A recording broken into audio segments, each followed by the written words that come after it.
Hi, my name is Jazmine Coates, and today my guest is Ryan McGraw from Access Living, and today we will be talking about assisted suicide and how we do not want the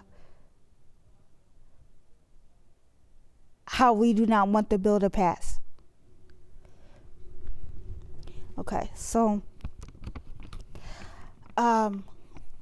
I guess my questions are, how does the assisted suicide affect people with disabilities in a way that doctors will not be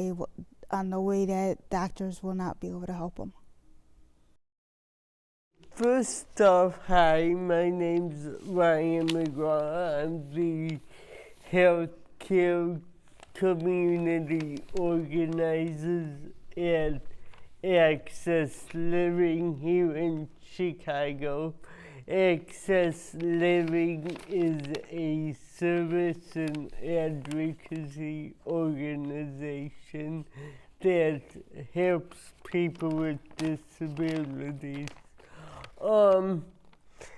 So assisted suicide is physician-assisted suicide is a legalized form of dying.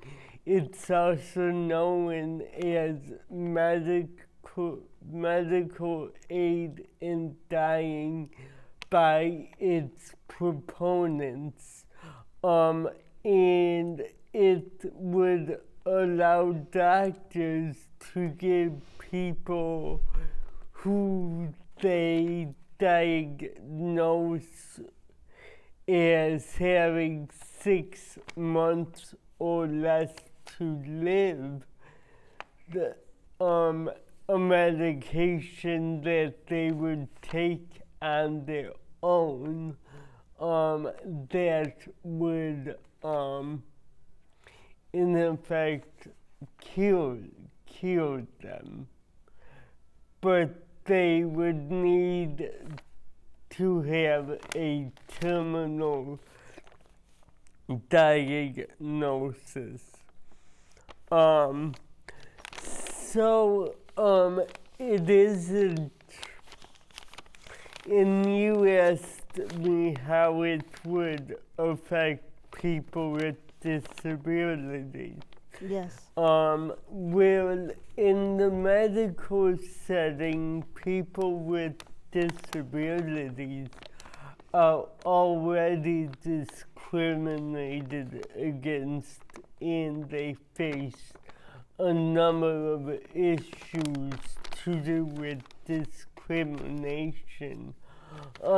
There is a fear in the disability community that if this is legalized, doctors would be more likely to prescribe these lethal pills to people with disabilities because they feel people with disabilities have a lesser quality of life. In fact, in a recent study by Lisa Iazzoni, it found over 80% of doctors had a lesser quality of life. And as we see, even with people with home services, oftentimes, home services meaning care in the room, a personal assistant to take care of people's daily needs. Doctors oftentimes send people to nursing homes.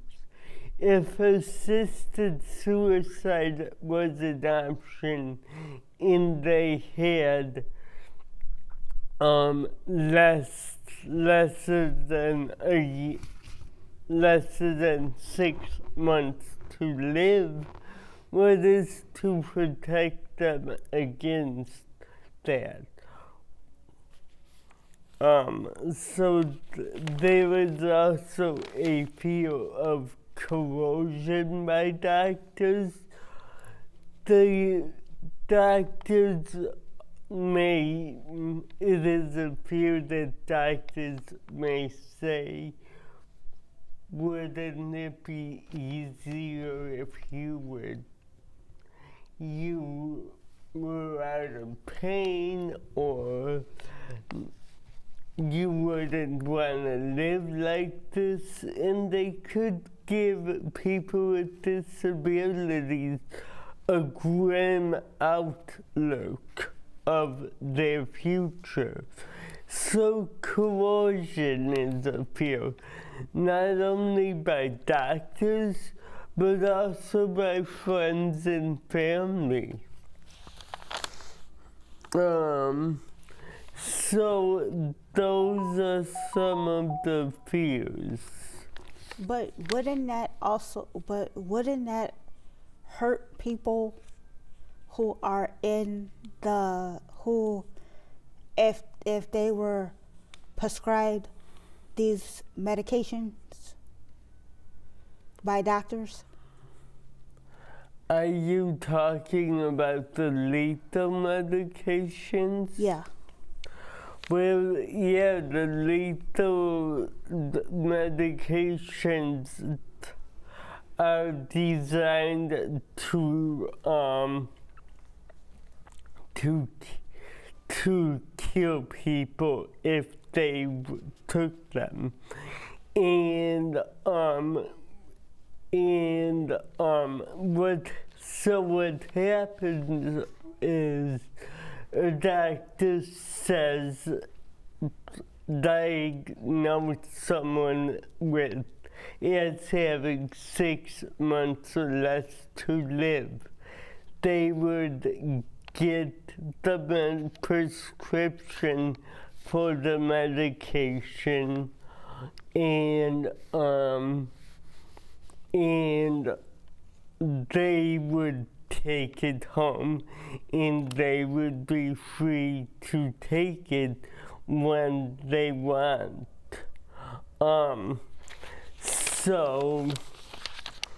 So you have on here one of the questions is, why are there any safeguards in the bill to protect people with disabilities? And the proponents say they are. So in Illinois, we have an assisted suicide bill that Senator Linda Holmes is the lead sponsor. It is Senate Bill number 9.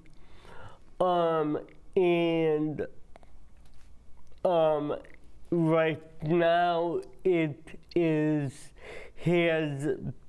got voted out of the executive committee and is now on the Senate floor as we do this interview on April 23rd. So they would argue that there are safeguards in the bill, that they say if there's any sign of mental illness, mental health, they allow people to see doctors, to prescribe a psychologist. They say in the bill that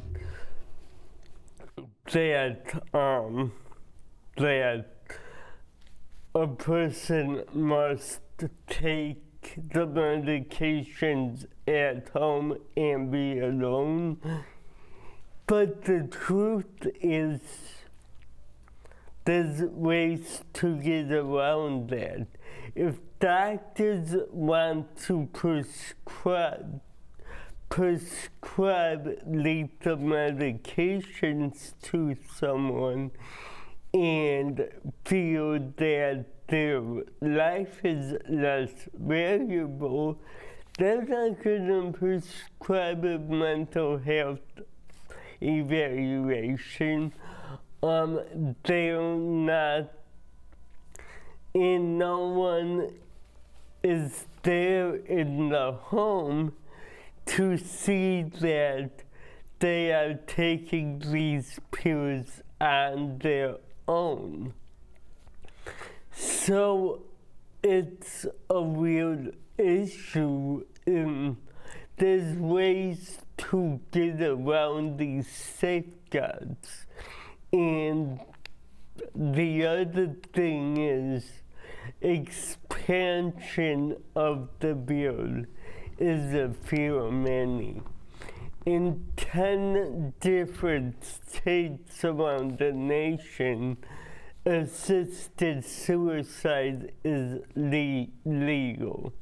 We see in other states, like Oregon, has legalized people coming from out of state, so people from out of state can come to Oregon to get lethal medication.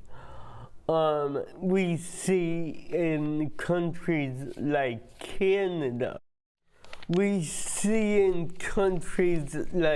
Canada, that it's the assisted suicide laws started out as people with 6 months or less to live, and now it has expanded so that people with physical disabilities can request assisted suicide, and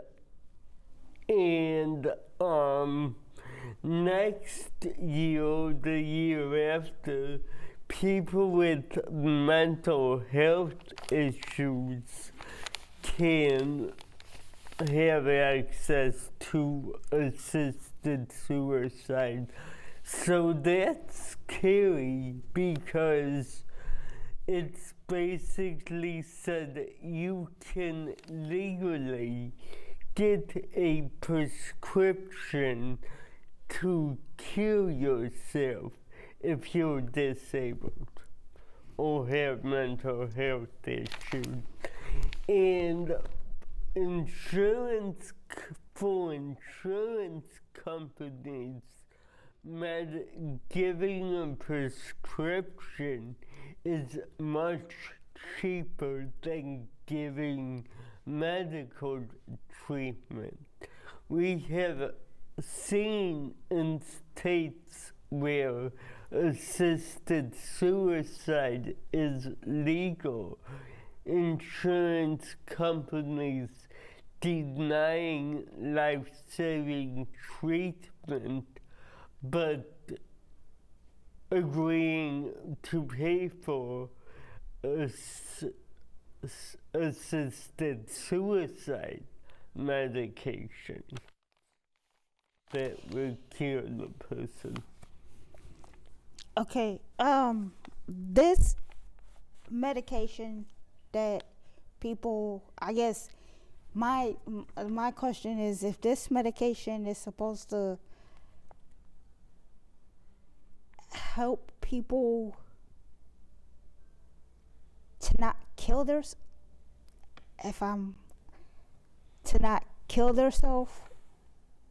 then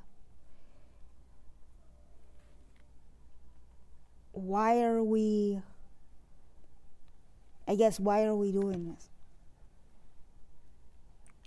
So the medication that the doctors prescribe for assisted suicide would cures the person. It cures the person. If they have 6 months or less to live, they can prescribe it. They would take it and they would die peacefully, which is what proponents of the bill say. But in actuality, there have been instances where people have not died for days or hours on end, or it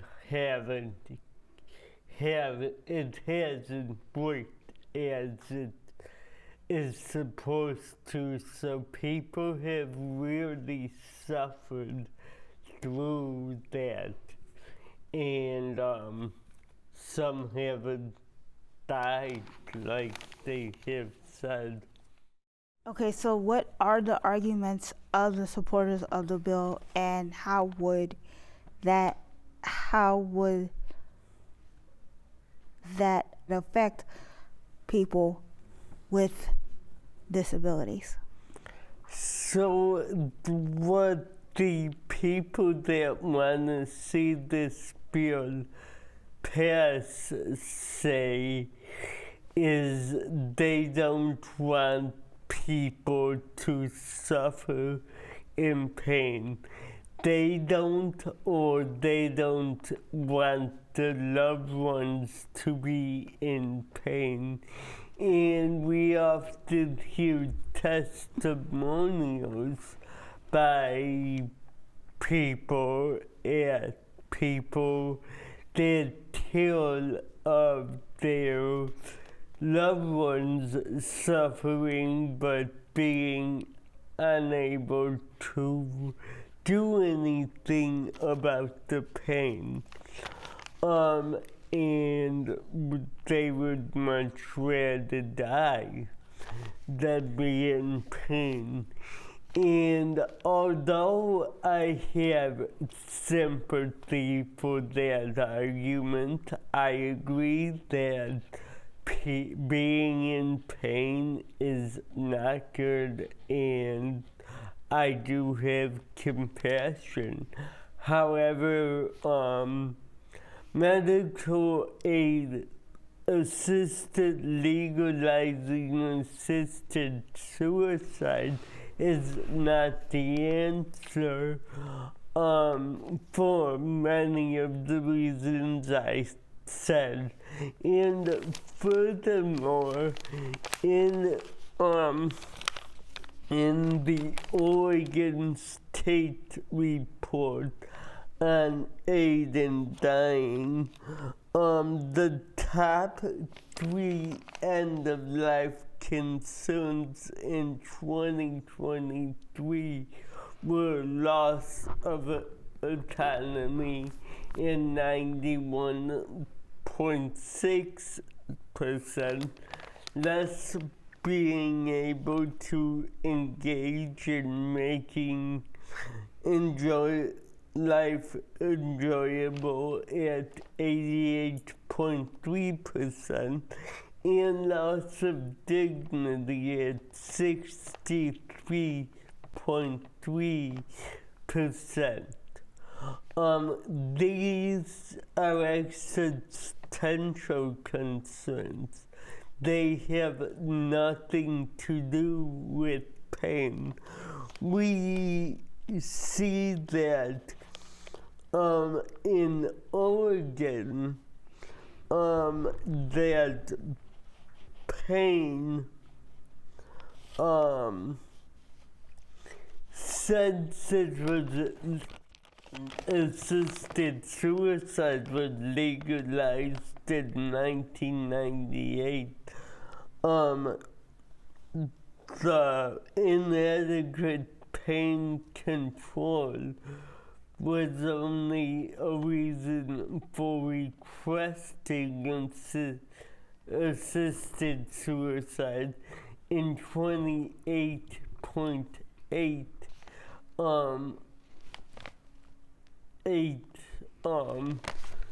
instances.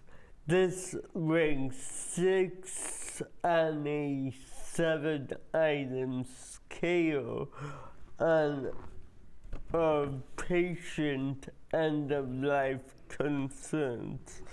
Almost 20% behind the 5th ranked item, burden on family, friends, caregivers from 1998 to 2023. So we see that it is more fear of what is to come than actually being unable to live, unable to be in so much pain you can't do anything. And these reasons can be remedied by supporting someone at the end of life, supporting them, coming up with a plan, making people feel like they are still worthy, still have a purpose, instilling their confidence in them that we still want you around. It's all about how we put it in the confidence we instill in others, and not acting like, and not having the attitude that you're gonna die, so let's get it over quick. Things can happen.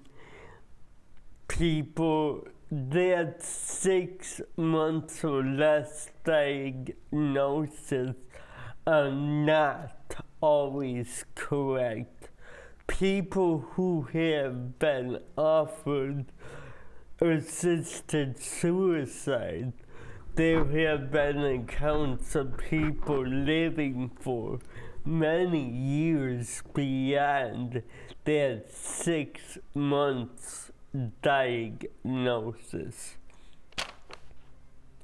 So that's why we need better palliative care in hospice instead of focusing on legalized assisted suicide, which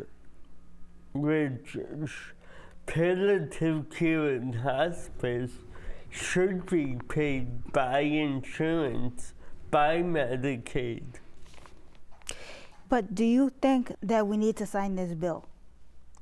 If it's not gonna, if it's, if people are voting on it now, do you think that people will be actually signing it, or will they actually put it on? Will they actually just say no? So if we saw it passed out of committee, right now it's very tight in the Senate if it will pass. It's neck and neck on people who are opposed to it or are in favor of it. What I would ask people watching this to do is call your state senators and state representatives and tell them about the concerns that you have heard on this program. And really, even though this is a highly contentious issue, if you hear this come up, it's good to educate people on the issues, to educate people on assisted suicide, that it is not only about individual choice. It's about the issues that people with disabilities face, which are very pervasive. It's not only people with disabilities, but also Black, brown, and other people in poverty. This has been Adapt Productions. Thank you for watching, and we'll catch you on the next one. Thank you.